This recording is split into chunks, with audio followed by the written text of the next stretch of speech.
ఇంత అన్యాయమా రేవంత్ నీ ప్రభుత్వం? ఇంత అన్యాయమా? నీ కొడుకు ఓటేసిన ఆయన నువ్వు ఉండాలే బాగుంటది అనుకున్నాం కానీ ఇంత అన్యాయమా? కొడుకు రూపాయి పెట్టింది నా కొడుకు తప్ప నీతి న్యాయమా చెప్పు? అవును, రెండుకున్న వాళ్ళకు టైం ఇయ్య, సొంతం కట్టుకున్న వాళ్ళకు టైం ఇయ్యకు. రెండుకున్నాం కదా మేము, మాకేం తెలుసు ఇది దీంట్లో ఉంది అని మాకేం తెలుసు? అమాయకుడు నా కొడుకు రూపాయి కష్టపడ్డాడు. నా కోడలు ప్రెగ్నెంట్ ఉంది, ఒక్క 2 నెలలు టైం అడుగుతున్నాం. 5 ఏళ్ళకి ఇప్పుడు నీళ్లు పోసుకుంటాయా నా కోడలు? అరే లంజా కొడుకని నా బూతులు మాట్లాడలేదు చేపటికండి ఇప్పుడు వస్తున్నాయిరా. ఒక్కటి పనికి రాకుండా చేశాడు తెలుసా? నాకు అసలు బూతులే రాకుండా కనీసం సామాన్యంగా పనికి వస్తుంది కదా, సామాన్ కోసం మనం మాట్లాడుతున్నాం కదా. ప్రెగ్నెంట్ మీరు ఏం కాపాడతారు? మీరు ఏం రాష్ట్రం మీది? కాపాడడం కోసం చేస్తున్నారని అంటున్నారు.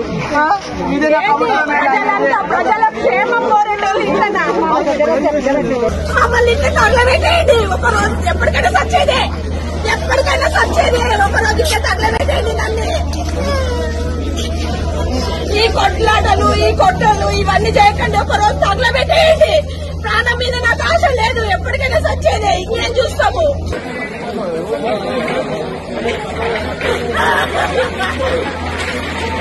నా కొడుకు గురువు లాగా దొరికిండు.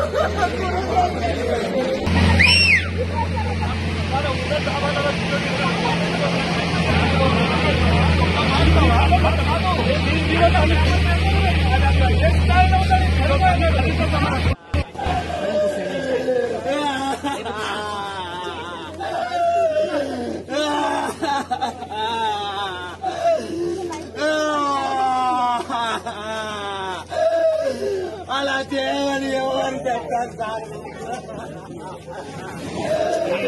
ఎక్కడి నుంచి ఎవరు సార్?